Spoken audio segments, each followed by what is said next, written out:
राष्ट्रीय जनता दल पर जंगल राज का दोषारोपण करने वाली भाजपा को ऐसा लगा कि बाहुबलियों के जरिए अपनी राजनीतिक पैठ को मजबूत किया जा सकता है और इसी कड़ी में सुनील पांडे जैसे बाहुबली को पार्टी में शामिल कराया गया, इसलिए ताकि तरारी तो जीते ही जीते, साथ ही साथ सुनील पांडे जैसे बाहुबली का जो प्रभाव वाला क्षेत्र है शाहाबाद, उन क्षेत्रों में अपने आप को मजबूत किया जाए।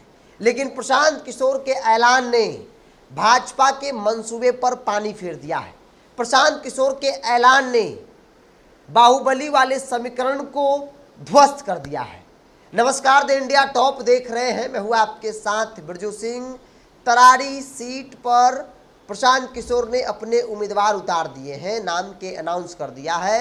एसके सिंह पूर्व में सेना में रहे हैं, भाजपा में लंबे वक्त तक रहे, अब वो प्रशांत किशोर की जनसुराज के टिकट पर तरारी से उपचुनाव लड़ेंगे। 13 नवंबर को वोटिंग होगी और उसको लेकर तमाम जो तैयारियां में है वो अभी से लग गए हैं। लेकिन सवाल भाजपा को लेकर है, उस भाजपा को लेकर जिसे ऐसा लगा कि बाहुबलियों के जरिए न सिर्फ तरारी बल्कि आगे की राजनीति आसान है, उस भाजपा के मंसूबे पर प्रशांत किशोर ने पानी फेर दिया है।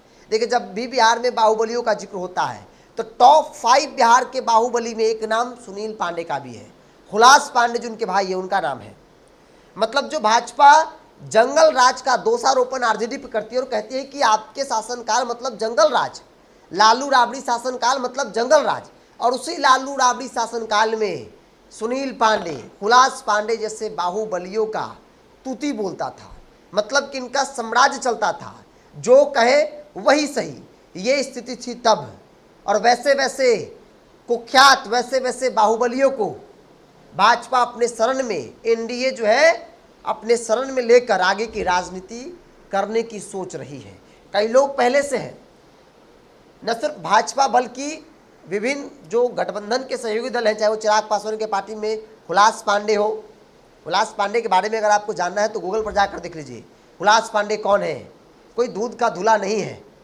चाहे हुलास पांडे हो, सुनील पांडे हो, सूरजभान सिंह हो, अनंत सिंह हो, ये तमाम वो नाम है जो कभी लालू राबड़ी शासनकाल में जिनका तूती बोलता था। वो अलग बात है कि बिहार में नीतीश कुमार की सरकार बनी और बाहुबली नेता बन गए। बाहुबली अपने तमाम काम को छोड़कर राजनीति में आ गए, ठेकेदार बन गए। आज उन्हीं बाहुबलियों के जरिए भाजपा एनडीए आगे की राजनीति तय करना चाहती है, अपनी राजनीतिक पैठ को मजबूत करना चाहती है। तरारी में सुनील पांडे को शामिल कराया गया, उनके बेटे को संभवतः चर्चा है कि उनकी बेटी को टिकट दिया सकता है। लेकिन जिन समीकरण को ध्यान में रखकर टिकट देने की बात कही जा रही है, सीधे तौर पर प्रशांत किशोर ने उसे ध्वस्त कर दिया है। आमतौर पर ऐसी चर्चा थी कि सुनील पांडे उस क्षेत्र की राजनीति मजबूत पकड़ रखते हैं, भूमिहार समाज से आते हैं और तरारी में भूमिहारों की बड़ी आबादी है। प्रशांत किशोर जिन्हें एसके सिंह को उम्मीदवार बनाया है वो राजपूत समाज से आते हैं, बिल्कुल स्वच्छ छवि के हैं, सेना में रहे हैं, काफी ईमानदार कहे जाते हैं। ऐसे में अगर राजपूत वोट बैंक में प्रशांत किशोर सेंधमारी कर लिए तो सुनील पांडे भारतीय जनता पार्टी की हार निश्चित तौर पर मानी जा रही है कि न सिर्फ भूमिहार के वोट से चुनाव जीता जा सकता है, भूमिहारों की बड़ी आबादी है। लौ कुश की बात कर ली जाए तो कुछ क्षेत्र ऐसे हैं जहां पे नीतीश कुमार के साथ लोग नहीं चल पाते हैं, उसका अलग अलग कारण होता होगा। तरारी में भी कुछ ऐसा ही है। पिछली बार के चुनाव परिणाम को आप देख लीजिए, हुलास पांडे के जो भाई सुनील पांडे हैं, बाहुबली सुनील पांडे, वो दूसरे स्थान पर थे, तकरीबन 60,000 से प्लस वोट था। तीसरे स्थान पर भाजपा एनडीए के प्रत्याशी थे, 13,000 के आसपास वोट मिला था। तो भाजपा का कोई ग्राउंड वहां पे है नहीं।